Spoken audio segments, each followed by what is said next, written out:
касательно обращения предпринимателей, это владельцы АЗС и бани. Дело в том, что в адрес непосредственно депутатского корпуса Маслихата города Караганды поступило обращение от Управления санитарного контроля района имени Казби города Караганды касательно того, что ряд объектов города Караганды, а именно АЗС и бани, не соответствуют санитарно-защитным требованиям, а именно, то есть не соблюдаются санитарно-защитные нормы, которые установлены приказом министра здравоохранения еще от 2022 года. В этой части мы сегодня хотим непосредственно выслушать, в первую очередь, государственный орган, на основании каких чтобы разъяснили, да, на основании каких требований, каких там оснований были направлены такие обращения и последствия, какие могут возможны быть для нашего бизнеса. И, соответственно, выслушать предпринимателей для того, чтобы этот вопрос разрешить конструктивно. Честно говорить, то, что написали в Маслихаты, в Акиматы, это было мое прямое поручение. Оно было дано всем нашим территориальным управлениям выявить такие объекты и написать, поскольку такая практика должна быть прекращена. То есть на территории санитарно-защитных зон не должно строиться объектов, грубо говоря, гражданского назначения. Мы занимаемся уже не первый год. Нами ежегодно пишется и в Акимат, и в прокуратуру области такие информации для принятия решений. Хочу сразу сказать, что санитарными правилами предусмотрена классификация объектов по видам деятельности с установлением класса опасности объекта и минимальных размеров санитарно-защитных зон. Как вы уже отметили, это приказ министра здравоохранения номер 2 от 2022 года именно к установлению санитарно-защитных зон. Он зарегистрирован в юстиции и имеет статус правового акта. Если брать по АЗС, то они относятся к 4-му классу опасности с минимальным размером санитарно-защитной зоны 100 метров.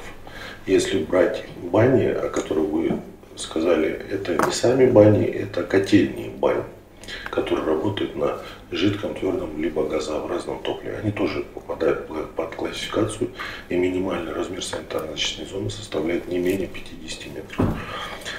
Хочу сразу сказать, чтобы правильно было понимание, что такое санитарно-защитная зона. Это территория, отделяющая зоны специального назначения, а также промышленные организации и другие производственные, коммунальные, складские объекты в населенном пункте от ближайших селительных территорий, зданий и сооружений жилищно-гражданского назначения в целях ослабления воздействия на них неблагоприятных факторов.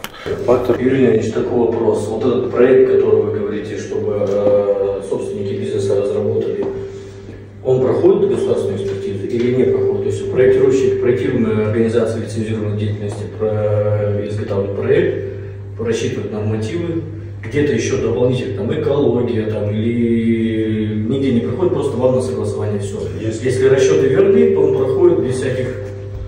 Если это новое строительство, либо реконструкция, он проходит. Исторически сложившийся объект, сложившийся к нам напрямую. Если это уменьшение. Если это уменьшение. Если это предварительное. Уменьшение, конечно. У нас же исторические объекты уже сложившиеся, они же и так с минимальными расстояниями дружны.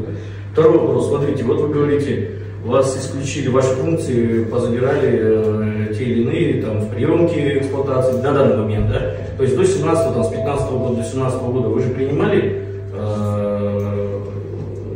были у вас те функции по приемке исторически сложившихся сейчас объектов.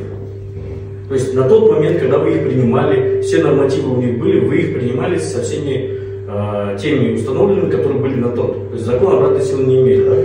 При разработке этих правил 22 года, почему нельзя было те исторические объекты просто исключить и просто сделать формулировку вновь вводимые объекты? Тогда же вас все устраивало, все нормативы они соблюдали, все проекты проходили, вы принимали, все приемочные комиссии проходили, и СЭС, и пожарной безопасности. На исторических сложившихся, в 22 году, который при разработке правил. Нет, допустим, АЗС. 100 метров оно было, допустим, в 2010 году, условно, когда мы 100 метров было, мы выдавали. Да? Сейчас, после того, как нас убрали, жизнь на месте не стоит, объекты строятся, город растет. Это все правильно, это надо делать, никто никто не спорит. Ну, взяли по каким-то причинам, дали там в 30-40 метрах построить жилой комплекс. Да? Ну, сейчас, да. На тот момент они не получали санитарно-защитную зону. Мы сейчас выборку делаем только те, у кого оно есть, вопросов нет. Что значит не получали? Ну не получали, нет ее. В свое время дали, а сейчас построили. Не дали. А Юрий, Когда не вот давали, у нас, да. например, секунду, Юрий, скажите, пожалуйста, а у жилого дома, да, есть же также санитарная Нет. защита? Нет, Паша, классификатор. Они не должны находиться на территории санитарной. У него кондоминиум здесь. Все. Нет. Если бы было, ну, не знаю. Ну, опять же, АЗС построена была раньше же. Но, К нему прилепили дом. но. И сейчас АЗС должен собственник бизнеса страдать. Вот Ну вот, например, смотрите, у нас сейчас какая ситуация, не буду говорить о АЗС, может быть, они здесь и есть. Допустим, был, условно я говорю, был Иванов, ИП, да, он там соблюдал, все нормально, у него есть заключение, но заключение на Иванова, да. Теперь он берет, все это продает, там новый собственник что-то делает, ему надо получать новое заключение, но в это время уже понастроили жилых комплексов. Он к нам приходит, и мы ему выдать не можем. Да, человек в недоумении говорит, ну как это так, я купил там действующую заправочную станцию, а вы нам не выдаете. Потому что не соблюдается санитарно-защитная зона. Понимаете, в чем дело? Поэтому государство и пошло вот по такому пути, что не просто вот, допустим, как-то всех позакрывать или еще какие-то меры принять, нет, а для того, чтобы можно было это все, исторические объекты все сложившиеся, да, как-то упорядочить, сделать, узаконить это все дело, сделать правильно. Поэтому мы сейчас и говорим об этом, что это возможно и это надо сделать. Ну, в рамках правового поля не просто. Вот как мой ранее коллега доложился, департамент по ЧС, органы гражданской защиты также исключены из всех государственных комиссий, в рамках Предпринимательского кодекса, проверочные листы, то есть за пределы мы не выходим. Что касается расстояния, АЗС, многоквартирных жилых домов, либо других предприятий, могу сказать, то, что по нашей части пожарной безопасности она регламентируется техническим регламентом общих требований пожарной безопасности. Опять же, там зависит от типа этих АЗС, он будет типа А, типа будет Б, но минимальное расстояние у нас типа Б это до 100 кубов, это 25 метров и более пошло.